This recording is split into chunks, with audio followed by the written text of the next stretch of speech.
Why should I do business with you? Right? And as a salesperson, why should I buy from you? Not, think about it this way. For salespeople, for dealers, if you met somebody at a cocktail party and said, so tell me about yourself, right? What do you say? What do you do for a living? What do you say? I sell cars? Well, what's a different way? What's a different way to say that? I take care of people. This is what we do. This is how we do it. If you just say, I sell cars, that's what everyone. I sell the lowest price. That's what everybody can say. What's different about buying from your dealership?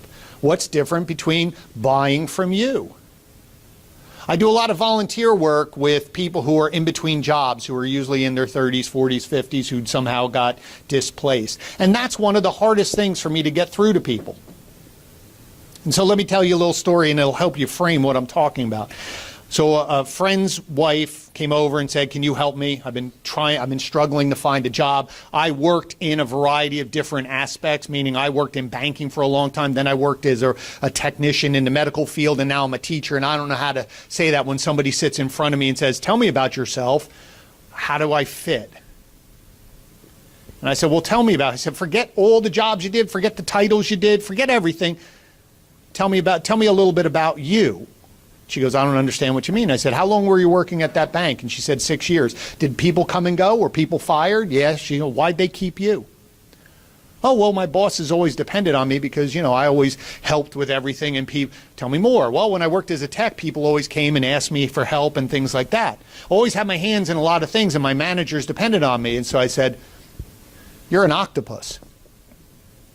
And she laughed. I said, like an octopus has 8 arms, you're into everything. And she laughed. She goes, oh, that's funny. And I said, why don't you put that on your LinkedIn? Why don't you put that on your resume? She goes, I can't do that. I said, who told you that? I said, why don't you start your little story on your LinkedIn or the top of your resume and say, I'm an octopus. I'm the person in the office that takes care of everything. I'm the one that all of my managers have depended on. And I said, try that. She did it. Called me up, said I went to an interview, and they asked me, tell me about yourself. And she said, it just flowed. And I said, well, I'm an octopus. And they did exactly that. The person across the table laughed, and she said, I'm the one here. And they went into a conversation. She said, I felt very comfortable. They then asked, well, tell me examples of what you did, how that worked at your jobs, instead of you sitting here, let me prove to you what I did. Funny thing was, she did not get that job. But no, what happened was the woman said, they bonded, and the woman said, I just don't think you're right. She called her back later on the next day and said, you know what?